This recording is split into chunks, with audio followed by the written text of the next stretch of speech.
ką, grįžtam į darbus po trumpų atostogų ir jau matau perliukų. Ateikit, parodysiu. Audi A6, labai pigi kaina, 12 000, 17 metų, rida 186 000. Dizelis, automatas, 3 litris. Nepatikimas variklis, šiaip jeigu ką. Pardavėjas tikina, kad prižiūrėtas automobilis, viskas su juo super. Bet mes VIN kodą prasimušam ir matom 22 metais 10 mėnesį 420 000.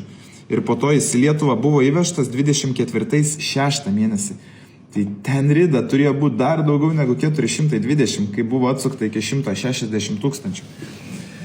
Paskambinam pardavėjui, paklausėm, kas per situaciją su automobiliu, ar žino jis, kad jo automobilio rida atsukta. Šiaip mes čia darom pirminę automobilio patikrą. Klientas užsisakė. Alio. Sveiki. Da, sveiki. Dar... Can you speak English? Aš truputį suprantu lietuviškai. Parduodat Audi A6. Aha. Kaip jos būklė?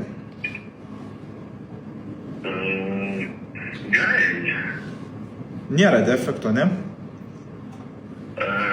Vienas mažas defektų. Крышка багажника, если немножко понимаете по-русски.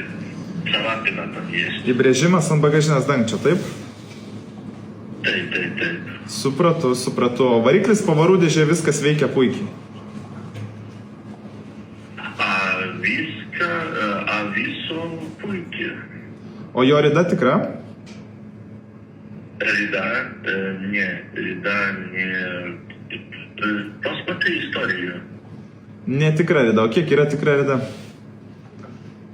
400. Supratau. Nu, viskas aišku, nedomins. Ačiū Jums už informaciją. Aha, prašau. Viso geriausio. Nu ką, susidūrėm su sąžiningu automobilio pardavėju. Pasakė, kad rida netikra. Bet dėl defektų tikrai garantuoju, surasčiau ženkliai daugiau, negu jis pasakė. Šiaip mes čia dabar padarėm ką tik pirminę automobilio patikrą nuotoliniu būdu. Klientas užsisakė pilną patikrą, bet mes jam rekomendavom pasidaryk nuotolinę patikrą. Mes įvertinsim skelbimą, paskambinsim pardavėjui, pramušim VIN kodą. Ar verta iš vis važiuoti daryti nuodugnę patikrą tam automobiliui? Nes mes labai daug išminusuojam tų modelių.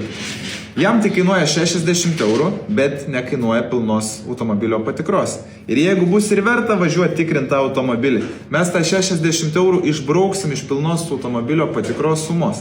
Taigi, išlošia klientas.